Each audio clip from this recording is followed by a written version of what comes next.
తమిళనాడు ఎలక్షన్లో భారీ మెజార్టీతో గెలిచారు విజయ్ తలపతి గారు. అయితే ఆయన గెలవటం బాగానే ఉంది. కానీ ఇక్కడ ఆయన గెలవటం వల్ల మన ఆంధ్రప్రదేశ్లో దీని ప్రభావం ఎక్కువ చూపుతుంది. ఎందుకంటే విజయ్ తలపతి గారు కూడా ఒక స్టార్ హీరో, స్టార్ ఇమేజ్తో ఆయన 2 సంవత్సరాల్లోనే పార్టీ పెట్టి భారీ మెజార్టీతో గెలవడం జరిగింది. కానీ ఇక్కడ కూడా అదే స్టార్ హీరో ఉంది. ఎవరు? పవన్ కళ్యాణ్ గారు.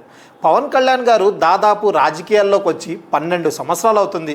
ఆయన 2014లో పార్టీ పెట్టారు, అప్పుడు కూటమితో వెళ్ళారు. 2019లో ఆయన మళ్ళీ ఒంటరిగా నిలబడ్డారు. 2 చోట్ల నిలబడితే కూడా ఒక్క చోట కూడా గెలవలేకపోయారు. మళ్ళీ 2024లో వాళ్ళు కూటమితో కలిసి వెళ్ళారు.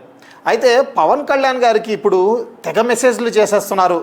రాజకీయ నాయకులు కానీ, వాళ్ళ ఫ్యాన్స్ కానీ, లేదా వాళ్ళ సొంత ఎమ్మెల్యేలు కానీ అందరు ఏమంటున్నారంటే, అన్న మనం 2024లో మనం ఒంటరిగా పోరాడాల్సింది, మనం కూడా మనకి మంచి సీట్లు వచ్చేవి, మనం కూడా గెలిచేవాళ్ళమేమో, మీరు తప్పు చేశారేమో అన్న అని చెప్పి ఆయనకి తెగ టార్చర్ చేసేస్తున్నారట. దీనికి పవన్ కళ్యాణ్ గారు ఏం చెప్పారంటే, నేను ఎంతోమంది రాజకీయ నాయకుల్ని చూశాను, నేను నక్సలిజాన్ని చూశాను, నేను గద్దర్ గారిని చూశాను, ఎంతోమంది నా ముందు ఆ యువకులు ఏదో పోరాడాలని చెప్పి వాళ్ళు మరణించడం జరిగింది.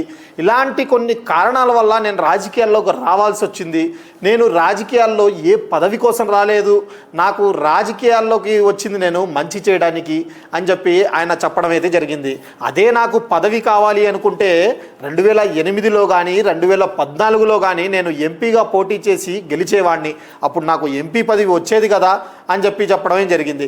ఇంకోటి ఏమన్నారంటే, మీరు సింగిల్గా పోటీ చేయండి అన్నారు.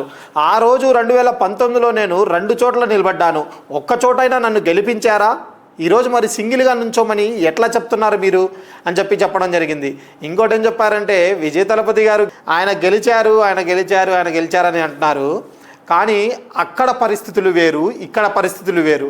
అక్కడ సమీకరణాలు వేరు, అక్కడ రాజకీయ పార్టీలు వేరు, వాళ్ళ సిద్ధాంతాలు వేరు, ఇక్కడ సిద్ధాంతాలు వేరు అని చెప్పి అన్నారు. కానీ ఒక మాట అన్నారు పవన్ కళ్యాణ్ గారు, ఊళ్ళో పెళ్ళికి ఏదో హడావడి అని చెప్పి. ఈ మాట ఎవరిని ఉద్దేశించి అన్నారు? అరే మన హీరో ముఖ్యమంత్రి కావాలి, అరే మన నాయకుడు ముఖ్యమంత్రి కావాలని అనుకుంటారు కదా. మరి వీళ్ళందరి ఆశలు నిరాశ అయినట్టేనా? ఇక ఎప్పుడు ఇంకా కూటమితోనే ఆయన ముడిపడి ఉంటారా? ఇంకా ఒంటరిగా పోరాటం చేయరా అని చెప్పి వీళ్ళందరికీ ఒక ప్రశ్నలైతే ఉన్నాయి.